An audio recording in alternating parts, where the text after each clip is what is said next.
Homilía 2019. Solemnidad de Nuestra Señora de los Ángeles, patrona de Costa Rica. Punto número 1. Introducción. Señor Presidente de nuestra Bicentenaria República, Primera Dama, estimados hermanos en el Episcopado, autoridades de Estado, clero, religiosos, religiosas, queridos seminaristas y amadísimo pueblo de Dios aquí presente o siguiéndonos por los distintos medios de comunicación. Me dirijo a todos ustedes desde la palabra de Dios como un hijo de esta tierra, como un ciudadano que ama la patria, como pastor y voz de muchas personas, consciente que en lo que voy a señalar, la Iglesia tiene parte de culpa y de solución. Además sé que es difícil complacer a tirios y troyanos. Punto número 2. María, Madre de todos. El Evangelio de hoy en esta celebración mariana nacional nos habla que Jesús en la cruz, en su agonía, le dijo a su madre: mujer, ahí tienes a tu hijo. Luego dijo al discípulo: ahí tienes a tu madre. La Iglesia ve en ello que Juan representa a toda la humanidad, que recibe a María como madre de todos. María es madre y toda madre es modelo de sus hijos y toda madre intercede por sus hijos, y por eso María es refugio de pecadores, amparo de pecadores. Si la tierra que pisó Jesús es santa, ¿cuánto más el vientre purísimo de la Santísima Virgen María? Nunca seremos capaces de amar a María más de lo que la ama su Hijo Jesucristo. A Jesús por María, hagan lo que Él les diga. Punto número 3. Intercesión. Don Carlos Alvarado, según sus palabras, usted está en política con buena y recta intención para mejorar este país, pero como bien lo sabe, gobernar es tarea difícil e ingrata. Por eso, la palabra de Dios nos pide orar por nuestros gobernantes. Por lo tanto, señor presidente, oramos por usted y su gobierno. Rezamos también por nuestro hermano pueblo de Nicaragua, tan mariano. Respetuosamente aprovecho para exhortar a los medios de comunicación social a la mayor objetividad posible para no caer en el amarillismo periodístico que tanto daño hace a todos.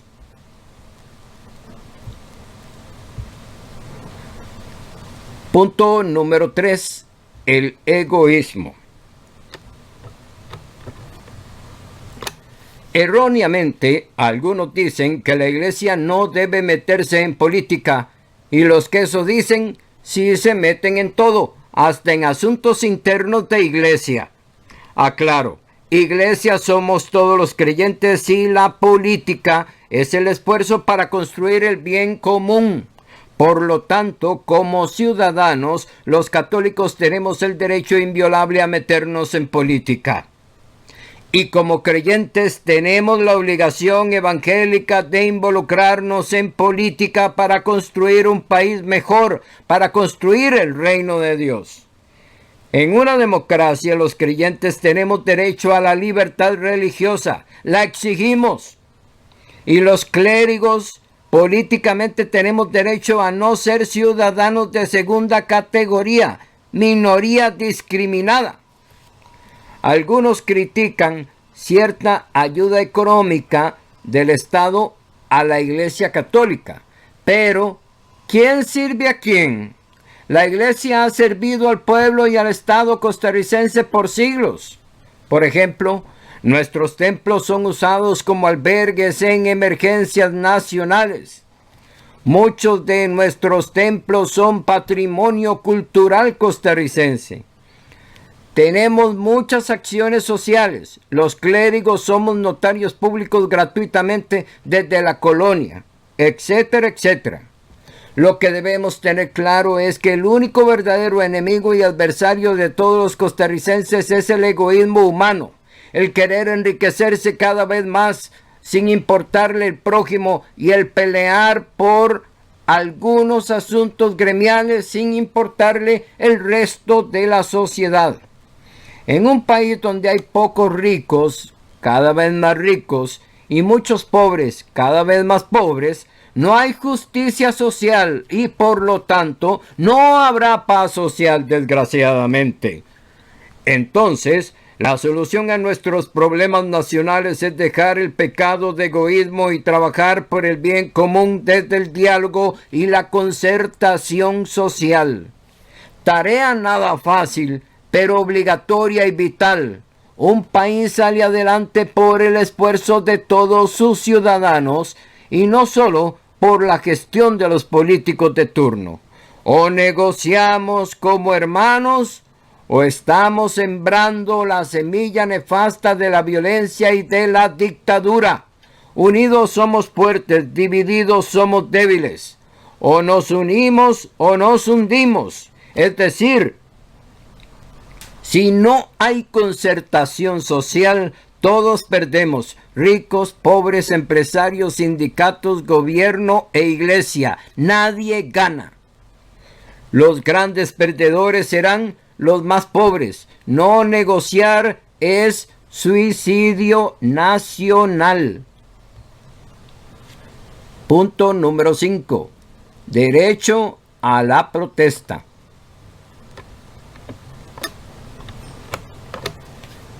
Claro que hay derecho ciudadano a la legítima protesta, pero debe darse dentro del marco de la legalidad, con respeto y por medios pacíficos, al estilo tico. La violencia solo engendra violencia. Para mí no es el ideal cerrar el libre tránsito de personas, servicios y mercancías.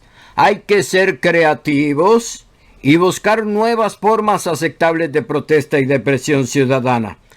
De todos modos, recordemos, la mejor protesta es el voto bien pensado. Cada 4 años tenemos el privilegio de protestar y algunos no lo usan. También es cierto que existe la injusticia y la violencia institucionalizada y que no todo lo legal es moral. Ello lleva a ciudadanos a las protestas y a las manifestaciones públicas. Por eso, el gobierno de turno y quienes lo adversan deben estar siempre dispuestos a escuchar, a dialogar y negociar. La política es el arte de negociar, a veces ceder para ganar todos. Es mejor un mal arreglo que un buen pleito.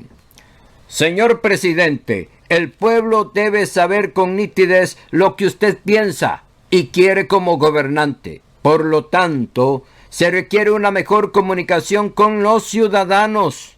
Lo contrario crea una confusión fatal para el país. Sus subalternos deben actuar en comunión con usted para no extralimitarse. Si no, le embarrialan la cancha. Por ejemplo, en el caso de la relación de su gobierno con la Iglesia Católica, se le atribuyen algunas cosas negativas que según sus propias palabras ni ha pensado, ni quiere, ni ha ordenado. Como católicos nos sentimos a veces marginados e invisibilizados por autoridades civiles. Por lo tanto, se requiere de su parte una comunicación clara y directa y que sus subalternos sigan su pensar y se centren en los graves problemas nacionales y no arrinconen a la iglesia como actor social. Punto número 6. Falta de trabajo. Nos angustia la inseguridad ciudadana, la falta de vivienda y la falta de trabajo digno y de oportunidades de estudio para muchas personas, especialmente jóvenes. Los esfuerzos del país deben seguir dirigidos a solucionar este flagelo. Es ya clásico, desgraciadamente, el abandono de los agricultores por parte del Estado costarricense por décadas y décadas. No apoyar suficientemente al campesinado es destruir a la familia rural que se ve obligada a desintegrarse en busca de trabajo. Y la familia es la base de la sociedad. Destruimos la familia, destruimos el país.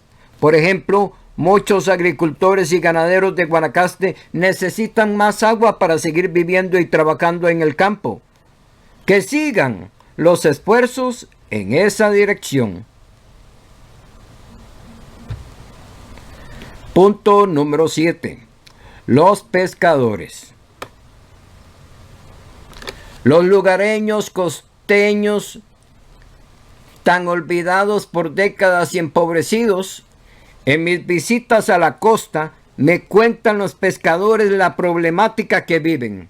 El Estado costarricense debe promoverlos, o si no, se los estamos entregando en bandeja de plata a los narcotraficantes. Pero también los pescadores deben tener principios morales y decirle no al dinero fácil. Quien entra al narco no sale o sale muerto. No queremos un narcoestado. Punto número 8. La corrupción. Sin educación no hay progreso. Educar a una persona es salvar a la humanidad entera. ¿Para qué queremos tractores sin violines? Debemos educar en valores humanos y no solo en tecnología. ¿Para qué queremos licenciados, másters y doctores, pero sin ética y moral? El cáncer de la corrupción destruye a una sociedad. Por eso todos juntos debemos luchar contra la corrupción pública y privada. Dolorosamente muchas familias han fallado en su misión de educar. Este país tiene recursos, pero no están suficientemente bien administrados. No permitir la impunidad. Castigo para los corruptos. Ladrón que roba al pobre tiene 100 años de condenación. Punto número 9. El rechazar no es cristiano. Hablo desde una iglesia que es santa y pecadora, que está en constante camino de conversión y que reconoce sus errores y ha pedido perdón. El cristianismo como estilo de vida es la religión del amor y de la libertad de los hijos de Dios. Por eso los cristianos no podemos rechazar a nadie y por ende tampoco a las personas sexualmente diversas. A una persona sexualmente diversa, ¿quién soy yo para juzgarla? La homofobia es antievangélica. Es cierto, desgraciadamente hay católicos que piensan y actúan sin caridad frente a estos hijos de Dios y de la iglesia. Con ello no podemos estar de acuerdo. Algunas de estas personas son seres humanos con historias muy dolorosas y traumáticas. Debemos respetar a las personas sexualmente diversas e incluirlas en la iglesia. Madre misericordiosa, imagen de María.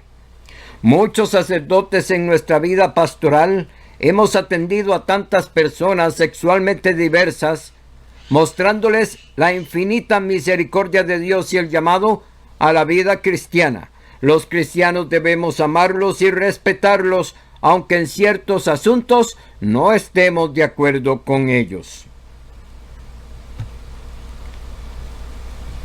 Esta realidad de la diversidad sexual es algo que la iglesia debe tratar desde la palabra de Dios con prudencia, respeto y sabiduría, como lo ha hecho con otros asuntos a lo largo de su historia, para encontrar las debidas respuestas pastorales. Pero también es cierto que tenemos el derecho a exigir respeto a las creencias cristianas de la mayoría de la sociedad costarricense. Entre cristianos católicos y evangélicos somos una buena mayoría en este país, un fuerte caudal político. Respetuosamente recuerde, señor gobernante, que muchos votos católicos fueron los que lo llevaron a la silla presidencial y usted está en compromiso con ellos. Aunque solo sea como clientela política, no se puede defender derechos de minorías ignorando derechos de mayorías. Este país fue fundado y se sostiene sobre raíces cristianas. Por eso, tantos romeros se han dirigido a la Negrita de Los Ángeles. El gobernar para todos no debe ignorar la historia cristiana de este país. Punto número 10. La cuestión de género. El cristianismo fue el que le aportó a la humanidad el valor de la dignidad de la persona humana. Estamos de acuerdo desde el Evangelio de seguir luchando contra la cultura que margina a la mujer en la sociedad. Por eso nos encontramos en esta fiesta mariana, fiesta a la mujer. No se justifica la violencia a la mujer y los femicidios. Se debe respetar las diferencias siempre entre el hombre y la mujer y promover su equidad. Que quede claro, desde la fe cristiana, el respeto al otro sexualmente diverso no implica la promoción de ese estilo de vida ni de su equiparación al matrimonio entre hombre y mujer. A muchos no nos parece la cuestión de género impulsada en el país. El mismo Papa Francisco ha sido reiteradamente clarísimo al respecto.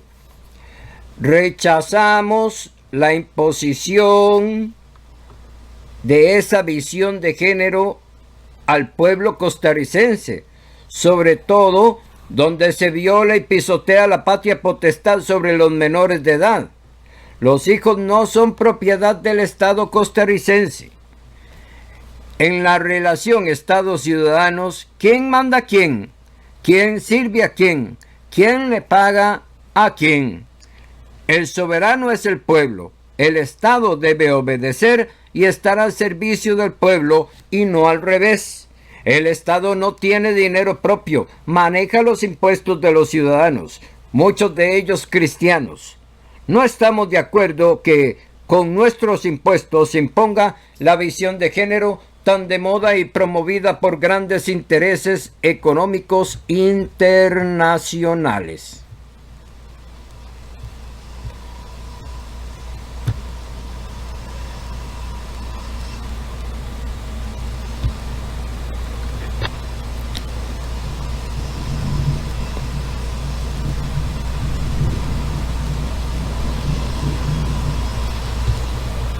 Punto número 11. Cultura de la vida. La Iglesia Católica promueve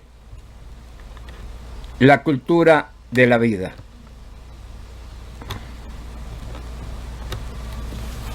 Y no de la muerte. Porque la gloria de Dios es que el hombre viva, sea feliz.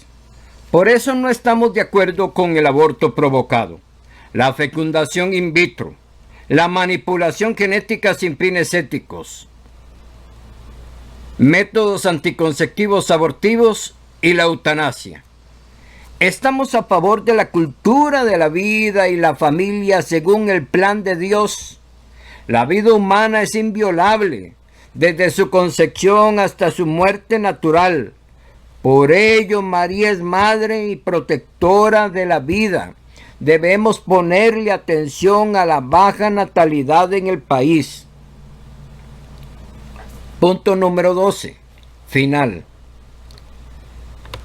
La Virgen de los Ángeles ha gestado en su vientre al país. La historia nos lo demuestra. Ella es la primera piedra de esta construcción que hoy llamamos Costa Rica. Su hallazgo sucede en 1635, es decir, 2 siglos antes de la independencia de Costa Rica, 2 siglos antes de la anexión del partido de Nicoya, 2 siglos antes de la campaña nacional del 56, 2 siglos antes de la creación de la República, 2 siglos antes de la creación de la diócesis de Costa Rica, 3 siglos antes de las gestas sociales del 40, 3 siglos antes de la Segunda República. El gran milagro de la Virgen de los Ángeles es haber unido a los pobres y a los ricos en la Costa Rica colonial, dividida y clasista entre blancos y no blancos. Españoles, criollos, indígenas, mulatos y negros se unieron como hermanos en el culto a la negrita de Los Ángeles, forjando la idiosincrasia costarricense, creando una nación, porque una buena madre busca unir a sus hijos. Cuenten siempre con la Iglesia Católica para forjar el bien común. Costarricenses, construyamos un nuevo milagro para nuestro país, para nuestra patria. Con la ayuda de la Virgen de los Ángeles, unámonos para sacar adelante a este país. Sí se puede. Lo demostró el esfuerzo conjunto de Manuel Mora, Calderón Guardia, José Figueres y Monseñor Sanabria. Que la Virgen de los Ángeles interceda por Costa Rica. Monseñor Manuel E. Salazar Mora, obispo de Tilarán, Liberia. Homilía 2 de agosto del 2019 en la Basílica de los Ángeles en Cartago.